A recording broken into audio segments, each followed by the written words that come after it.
우리나라 사람들이 가장 잘하는 인사가 있습니다. 네, 그것은 여러분 무엇일까요? 식사하셨습니까? 라고 하는 말입니다. 그리고 또 하나는 언제 우리 한번 밥 먹지요? 라고 하는 겁니다. 저도 여러분들과 한번 인사를 하도록 하겠습니다. 여러분 식사는 하고 오셨습니까? 그리고 오늘 점심을 좀 맛있게 함께 드셨으면 합니다. 오늘 본문의 말씀을 보면 이 먹는 것에 관하여 이야기를 하고 있는 것을 볼 수 있습니다. 먹고 사는 문제와 부딪히는 것이 오늘 본문이 우리에게 주고 있는 도전이고 교훈이라고 하는 것입니다. 이스라엘 백성들을 보면은 그들은 홍해를 건너게 됩니다. 그리고 이제 수르 광야에서 그들이 이 말의 쓴물을 단물로 변하게 하신 하나님의 역사를 경험하게 됩니다. 그리고 엘림에 옮겨와서 그들은 생활을 하게 되고요. 그리고 이제 신광야에 들어가게 되는데 거기에서는 이제 먹을 것이 없는 문제 때문에 고통을 겪는 것에 관하여 말씀을 하고 있습니다. 이스라엘 백성은 홍해를 건넜을 때는 감격적이었습니다. 그래서 그들은 뛰며 춤을 추며 하나님을 찬양하게 됩니다. 마라의 쓴물을 겪으면서 그들은 원망하게 됩니다. 그리고 그들이 엘림에서 한숨 돌리게 되었는데 다시 또 신광야에 들어가면서 이제 먹고 사는 문제 때문에 또 고통하고 있는 것을 우리가 말씀하고 있습니다. 그래서 그들은 구원의 감격 속에 살았지만은 광야에서 이 결핍의 고난을 겪게 되는 것이 오늘 본문이 우리에게 주는 말씀이기도 합니다. 그렇다면 광야라는 것은 어떤 것이었습니까? 오늘 본문 민수기 20장 5절 말씀을 보시면 이렇게 말씀합니다. 함께합니다. 너희가 어찌하여 우리를 애굽에서 나오게 하여 이 나쁜 곳으로 인도하였느냐? 이곳은 파종할 것이 없고 무화과 나무도 없고 포도도 없고 석류도 없고 마실 물도 없도다 라는 말씀을 하고 있습니다. 이스라엘 백성들에게서 광야는 어떤 곳이었습니까? 나쁜 곳이다 라고 말합니다. 왜냐하면 없는 곳입니다. 파종할 것도 없고 무화과도 없고 포도도 없고 석류도 없고 마실 물도 없고 먹을 양식도 없는 곳이었기 때문이었습니다. 그래서 그들은 무엇을 마실까, 무엇을 먹을까에 대한 염려 가운데서 광야의 삶을 살아가게 됩니다. 그래서 그들은 염려했고 또 불안한 가운데 그들은 광야의 삶을 살아가게 됩니다. 어쩌면 이것은 우리의 인생을 보여주는 것일 수 있다는 것입니다.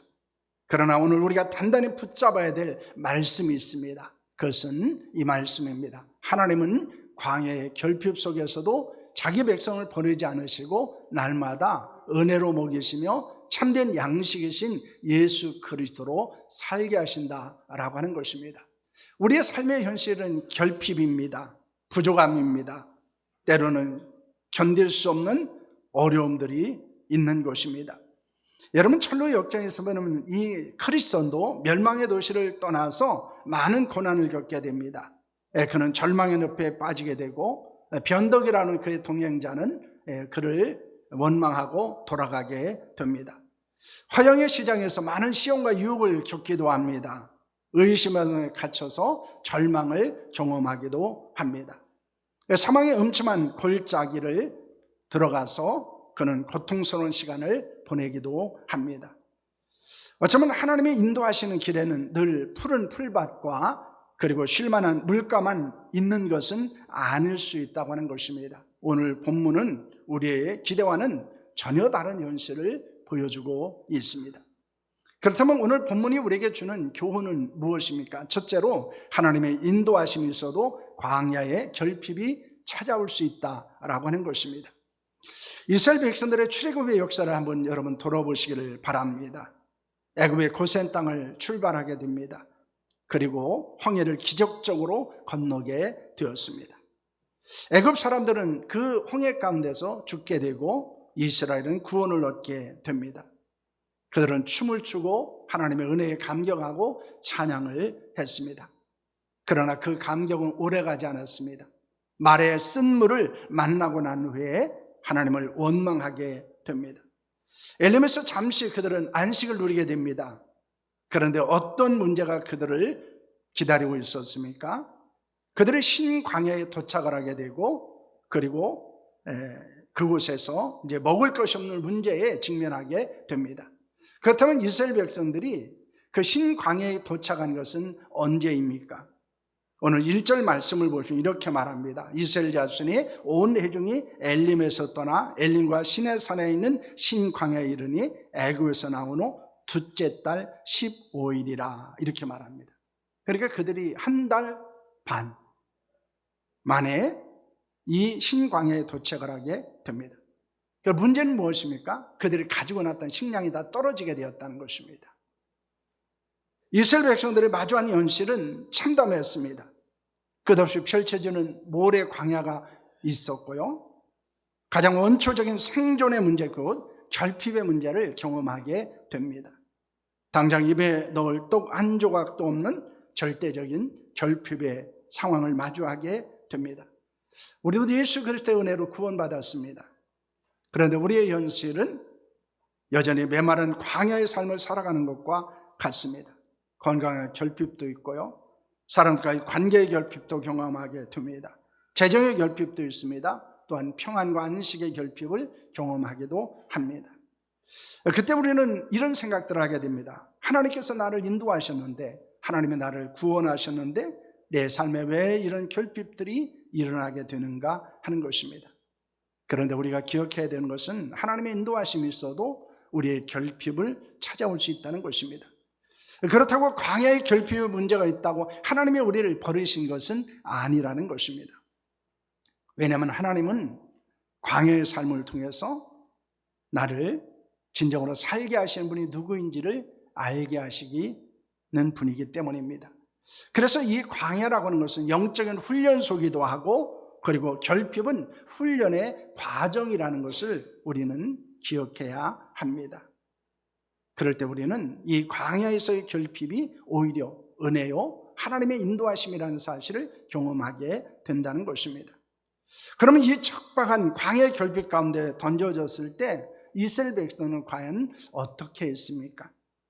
이스라엘 백성들은 어떤 반응을 보이게 됩니까? 오늘 2절과 3절 말씀입니다. 함께합니다. 이스라엘 자손 온 회중이 그 광야에서 모세와 아론을 원망하여 이스라엘 자손이 그들에게 이르되 우리가 애굽 땅에서 고기 가마의 곁에 앉아 있던 때와 떡을 배불리 먹던 때 여호와의 손에 죽었더라면 좋았을 것을 너희가 이 광야로 우리를 인도해내어 온 회중이 줄여죽게 하는도다 라는 말을 합니다. 여러분, 백성들의 반응과 모세의 반응이 다른 것을 우리는 발견하게 됩니다. 백성들은 어떻게 합니까? 그들은 원망을 하게 됩니다. 특별히 그 원망 속에서는 그들은 기억을 왜곡하고 있다고 하는 것입니다. 그것은 무엇입니까? 애국에서 채찍을 맞으면서 피눈물 흘리던 노예였습니다. 결코 고기와 떡을 배불리 먹은 적이 없었습니다. 물론 그들이 고기와 떡을 접하기는 했습니다. 그러나 그것은 자신들이 먹을 수 있는 것이 아니고 애굽 사람들에게 주기 위해서 그들이 노동을 할 때 경험했던 것이기도 합니다. 여러분, 우리가 현실의 결핍을 찾아오면 나타나는 것 중에 하나가 무엇입니까? 과거를 자꾸 미워한다는 것입니다. 그래도 예전이 나았다, 자꾸 그렇게 생각하는 것입니다. 그러나 실제로 지금보다 과거가 나았던 적은 없다는 것입니다. 그러나 우리가 기억해야 하는 것은 우리에게도 결핍이 찾아오면은 바로 과거의 우리의 삶을 자꾸 미화시키려고 한다는 것입니다. 지금보다 그때가 나았지라고 생각하면서 현재의 고난을 더 고통스럽게 여기는 것입니다. 그러나 그것은 불신앙과 교만의 모습이라고 하는 것을 말씀하고 있습니다. 그러나 동일한 결핍 앞에서 모세의 반응은 달랐다는 것입니다. 모세는 어떻게 하게 됩니까? 백성들은 원망하지만은 모세는 원망하지 않습니다. 모세를 원망하는 백성들을 향해서 삿대질하지 않습니다. 모세는 그들과 다투지 않습니다. 그리고 그는 하나님 앞에 무릎을 꿇습니다. 사람을 향해 쏟아내는 원망은 상황을 악화시키지만 하나님을 향해 엎드리는 기도는 기적의 문을 연다는 사실을 여러분 믿으시기를 바랍니다. 그럼 우리가 결핍의 문제가 찾아오면 우리는 자꾸 사람을 탓하게 됩니다. 그러나 그때 원망이 아니고 하나님 앞에 무릎을 꿇어야 한다는 것입니다. 제가 전에 서울을 갔다 오면서 휴대폰이 방전이 된 적이 있었습니다. 그래서 요즘에는 이거 휴대전화에 비행기 표를 담아가지고 다녀요. 그래서 그것이 되지 않으면은 비행기 타는데 굉장히 어려움이 있습니다. 그런데 보니까 그 김포공항에서 여러 곳에 충전하는 곳이 있는데 가보니까요, 연결해서 꽂는 데는 많은데 올려놔서 충전하는 데는 고장난 곳이 그렇게 많이 있습니다. 그러니까 충전을 할 수가 없었습니다. 돌아다니다가 한 곳에서 충전을 하고, 그리고 이제 그곳에서 복원을 하고, 그리고 이제 비행기를 타고 온 적이 있었습니다. 여러분, 핸드폰에 빨간불이 들어옵니다. 그리고 10% 또 5% 이렇게 남게 되면은 불안합니다. 서둘러서 충전기를 찾습니다. 그런데 영적인 원리도 이와 같다는 것입니다. 광에서 결핍 그 자체는 진짜 문제가 아닙니다. 문제는 뭡니까? 생명의 근원이신 하나님과 연결되지 않는 것입니다. 즉 단절입니다. 광해를 겪고 견디고 승리할 수 있는 능력은 어디에 있습니까? 하나님과의 연결에 있다는 것입니다. 안다라고 원망할 것인지, 아니면 모세처럼 엎드려 기도함으로 하나님과 연결할 것인지를 우리는 선택해야 한다는 것입니다. 여러분, 이것이 광해를 살아가는 그리스도인의 모습이라는 사실을 보여주고 있습니다. 어쩌면 우리는 결핍이 오면은요, 초조합니다. 불안합니다.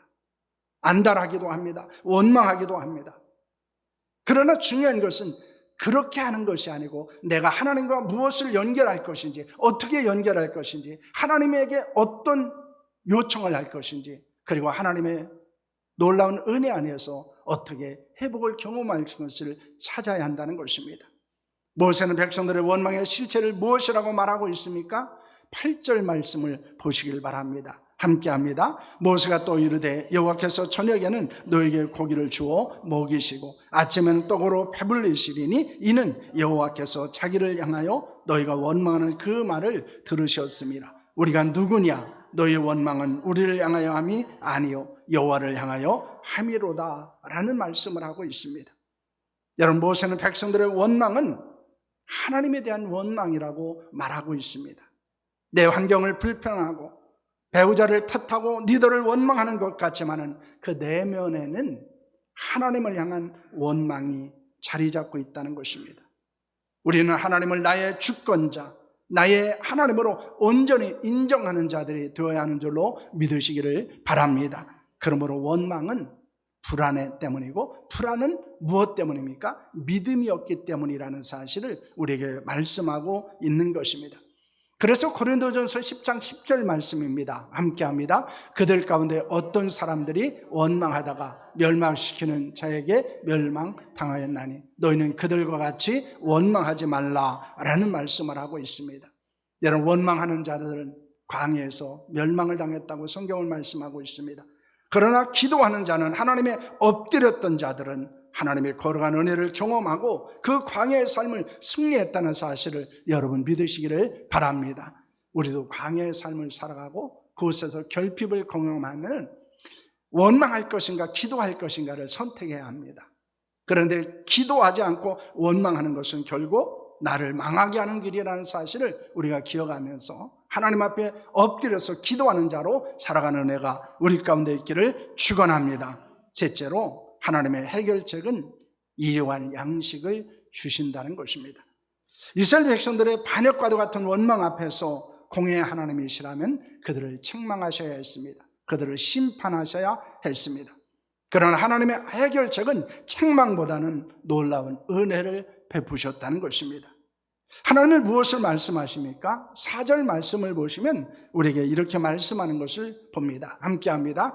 그때 여호와께서 모세에게 이르시되 보라, 내가 너희를 위하여 하늘에서 양식을 비같이 내리리니 백성이 나가서 일용할 것을 날마다 거둘 것이라. 이같이 하여 그들이 내 율법을 준행하나 아니하나 내가 시험하리라 라는 말씀을 합니다. 12절 말씀입니다. 함께합니다. 내가 이스라엘 자손의 원망함을 들었노라. 그들에게 말하여 이르기를 너희가 해질 때부터는 고기를 먹고 아침에는 떡으로 배부르리니 내가 여호와 너희의 하나님이신 줄 알리라 하라 하시니라는 말씀을 하고 있습니다.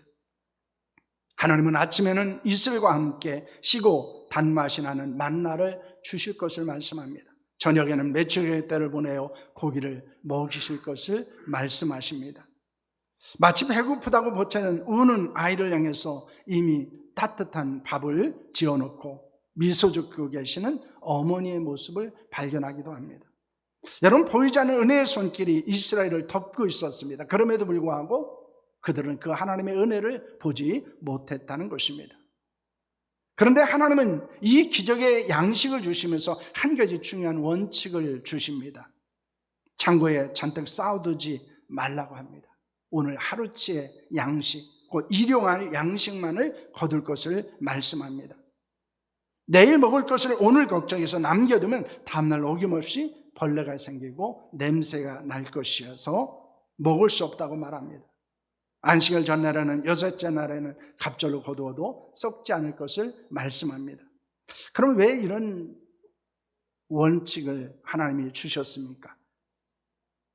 4절 하반절에 이렇게 말합니다. 그들이 내 율법을 준행하나 아니하나 내가 시험함이라는 말씀을 하고 있습니다.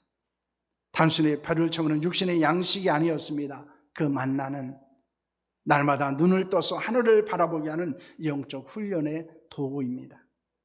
오늘 나를 먹이시는 하나님이 내일도 어김없이 먹일 것을 훈련하신 것입니다. 매일의 삶 속에서 고백하게 하시는 훈련입니다. 오늘을 살게 하신 하나님은 내일을 살게 하신다고는 믿음의 훈련이 하루분의 일용할 양식을 주신 것입니다. 우리는 종종 평생 양식을 원합니다. 한 번 주시면 그냥 평생 살 수 있는 걸 주셨으면 좋겠다, 우리가 이렇게 생각할 수 있습니다. 그런데 중요한 것은 뭡니까? 한 번에 모든 것을 주시면 그 즉시 하나님을 잊어버리고 살아간다는 것입니다. 그것을 주신 하나님을 잊고 살아간다는 것입니다.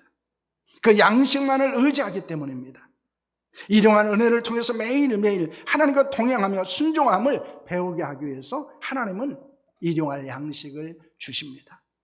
5절과 6절 말씀은요, 우리에게 이렇게 말씀을 합니다. 함께합니다. 여섯째 날에는 그들이 그 거둔 것을 준비할지니 날마다 거두던 것에 갑절이 되리라. 모세 아론이 온 이스라엘 자손에게 이르되 저녁이 되면 너희가 여호와께서 너희를 애굽 땅에서 인도해 내셨음을 알 것이요 라는 말씀을 하고 있습니다. 기도하는 하나님의 해결책을 주십니다. 결핍을 넘어서는 풍성함을 허락해 주십니다. 그러나 욕심을 부리면 모든 것을 잃을 수 있음을 경고하고 있습니다. 하나님은 우리에게 받은 은혜에 자족하며 감사하는 삶을 살아가기를 원하십니다. 우리는 어제의 은혜로 사는 자들이 아닙니다. 오늘의 은혜로 사는 자들입니다. 오늘 필요한 양식을 오늘 은혜로 주시는 하나님 앞에 기도하는 성도들이 될 수 있기를 축원합니다. 광야에서 이스라엘 백성이 먹었던 만나는 단순히 육신의 생명을 연장시켜 주었지만은 결국 그들은 광야에서 죽음을 맞이하게 됩니다. 그런데 하나님은 우리에게 결코 썩지 아니하는 영원한 만나, 참된 만나를 허락해 주셨습니다. 여러분, 그 만나는 무엇이라고 성경은 말씀하고 있습니까? 예수님은 만나와 관련하여 무엇이라고 말합니까? 요한복음 6장 51절 말씀입니다. 함께합니다. 나는 하늘에서 내려온 살아있는 떡이니 사람이 이 떡을 먹으면 영생하리라. 내가 줄 떡은 곧 세상의 생명을 위한 내 살이니라 하시니라는 말씀을 하고 있습니다. 말의 쓴물을 단물로 받고 그리고 나뭇가지가 던져졌을 때 쓴물은 단물로 변하게 됩니다. 여러분, 그것은 그리스도의 피를 예표하는 것입니다. 뿐만 아니라 하늘에서 내려주신 만나, 광야에서 주셨던 만나는 무엇을 의미하고 있습니까? 예수 그리스도의 몸을 의미하고 있습니다. 우리는 영원한 죽음에서 살리신 분은 오직 하늘에서 내려온 생명의 떡이신 예수 그리스도라는 사실을 믿으시기를 바랍니다. 그러므로 우리는 육체를 만족시켜주고 육체의 배를 채우는 떡으로 사는 존재들이 아닙니다. 날마다 말씀과 기도로 생명의 만나신 예수님과 함께하는 삶이 되어야 한다는 것을 믿으시기를 바랍니다. 우리가 광야의 삶을 살아가는 것은 떡이 아닙니다. 생명의 만나이신 예수 그리스도라는 사실을 여러분 믿으시기를 바랍니다. 여러분, 광야 같은 인생길에 우리는 종종 결핍을 마주합니다.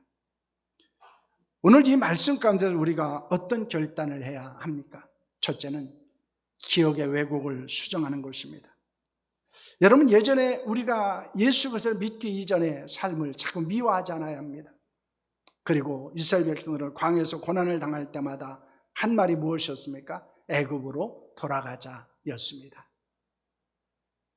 그러나 하나님은 우리에게 말씀하십니다. 구원받고 때로는 광야의 삶을 살지만은 그것이 천국을 향한 과정 가운데서 겪는 고난이라는 것입니다.